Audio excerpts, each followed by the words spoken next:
애국 목사님, 이렇게 253개 자유마을 대표분들과 함께 대성회를 마련해 주심에 대해서 무한 감사 인사를 올립니다.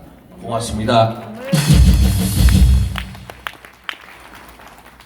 저는 미국에서 대통령 선서를 할 때 꼭 성경을 놓고 선서를 합니다.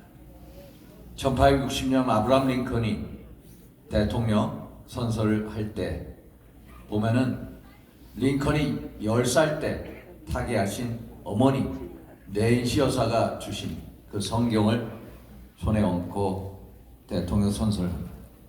그 선서에 나오는 유명한 구절이 뭐냐면 시편에 주신 말씀, 여호와를 하나님으로 삼은 나라, 하나님의 기업으로 선택된 백성은 복되도다. 아멘이시죠?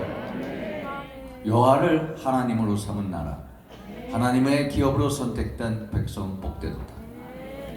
우리 민족도 하나님이 선택하신 대민족이십니다. 맞습니까? 저는 하나님과 성경을 가까이 해야 된다. 그래야 진짜 정치를 한다. 한국 정치에 대한 비밀, 열쇠, 모두 말씀 속에 있다는 것을 뒤늦게 느꼈습니다. 제가 당 대표 선거에 나가고자 하는데 그동안에 제가 10년 전 박근혜 정부에서는 엄청 활동을 많이 했습니다. 뉴스 틀면 나왔습니다. 그동안에 박근혜 대통령 핵심 측근이라고 해서 당원권 정지도 1년 당하고 지구당 위원장 박탈도 당하고 매번 공천 탈락을 당했습니다. 2016년, 2020년 그 다음에 또 문재인 정부에서는 윤상희 친박 핵심이라고 해가지고 정치적인 기소를 했습니다. 그게 최근에 다 풀려났습니다. 아멘입니다. 저는 지금까지 오면서 너무너무 하나님의 은혜임을 느낍니다.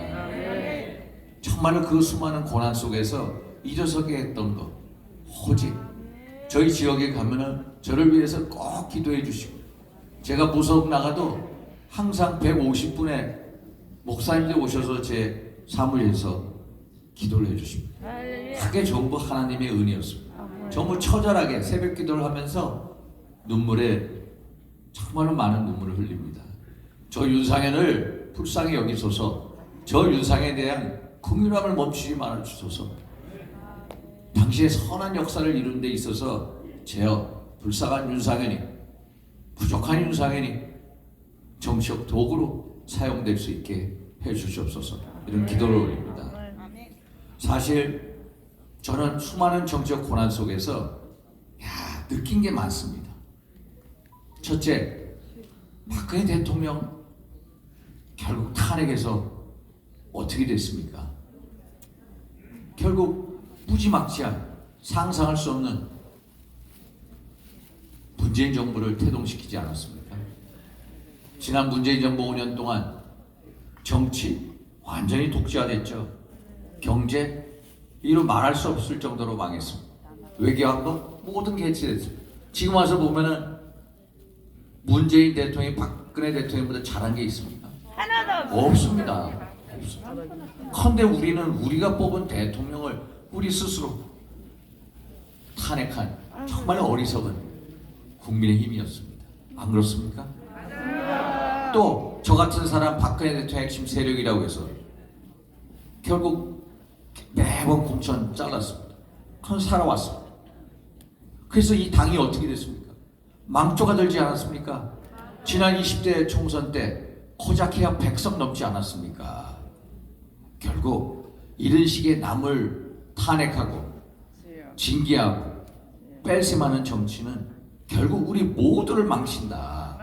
정말 우리가 원팀이 돼서 우리 내부에 문제가 있더라도 우리 스스로 해결하는 모습을 보여야지, 다른 정치 세력하고 손잡고 탄핵하고 배제하고 뺄셈한 정치는 반드시 없어야 된다.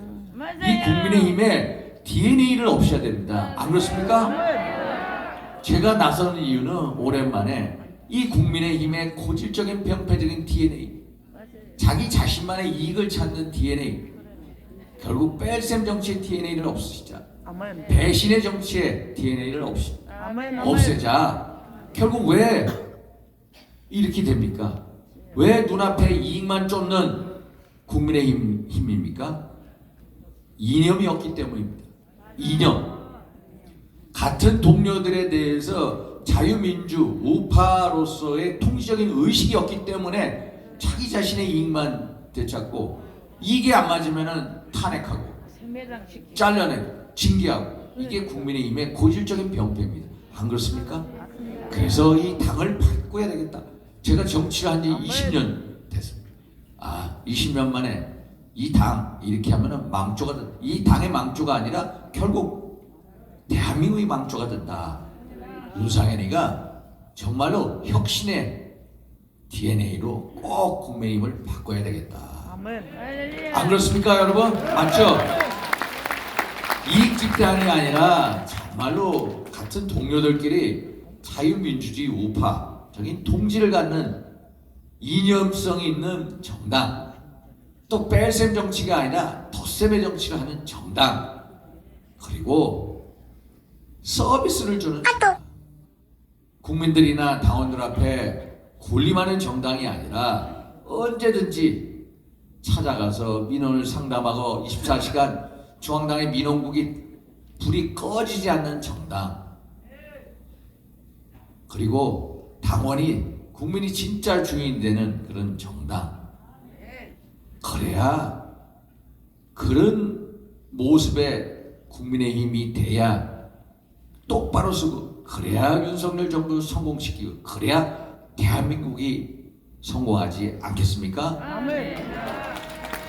저는 우리 국민의힘 분들을 보면 너무너무 안타깝습니다. 오직 이 그릇만 뭉쳐 있어요. 서울에서 부산까지 KTX를 타고 가다가 배탈이 난 사람이 있습니다. 그러면은 그 사람 보고 너 내려라. 민주당은 어떻습니까? 여러분들 눈높이에 맞지 않는 정말로 말도 안 되는 발언을 하죠. 조국이나 추미애. 그래도 몇 사람의 의원들이 벌떼처럼 옹호를 하지 않습니까? 왜 그렇습니까? 이념적인 동지기 때문입니다. 우리는 어떤 사람이 설사 문제가 있다. 그러면 그 사람을 차에서 내려라고 하는 거야. 너 탈당해. 너 징계할 수밖에 없어. 왜요? 오파로서의 이념적 동지의식을 못 느끼기 때문에. 그래서 이 당을 혁파해야 됩니다. 이 당의 DNA를 반드시 혁파해야 됩니다. 그래야 이 당이 올바로 서야 대통령, 대한민국 올바로 세울 수가 있습니다. 그것을 누가 떠들었습니까? 지금까지 우리 정광훈 목사님하고 여러분들이 떠들지 않으셨습니까? 그럼 우파 우리 의원들이 가가지고 동조합니까? 안 나타납니다. 혹시 잘못 지킬까봐. 안 그렇습니까? 이런 DNA 바꿔야 됩니다. 정말로 수도권 어려운 거 아시죠? 저는 수도권 인천에서 낙선도 해보고 공천 탈락도 여러 번, 공식적으로 4번 해봤습니다. 무소속으로 연속해서 2번 살았어요. 모든 게 하나님의 은혜였습니다. 또 최근에 정치적인 기소에서 살아난 건 모든 게 하나님의 은혜였습니다. 정말로 눈물 겹도록 고맙습니다. 그 은혜를 꼭 제가 어떤 역할로 꼭 하나님께 충성해 드리고 싶습니다. 그게 바로 내가 행동하고 결단해야 되는구나. 그런 지침을 주시고 행동하게끔 결단하게끔 도와주신 우리 정광훈 목사님, 또 우리 자유마을 동지, 애국 동지 분들께 무한 감사, 무한 경의를 표합니다. 고맙습니다.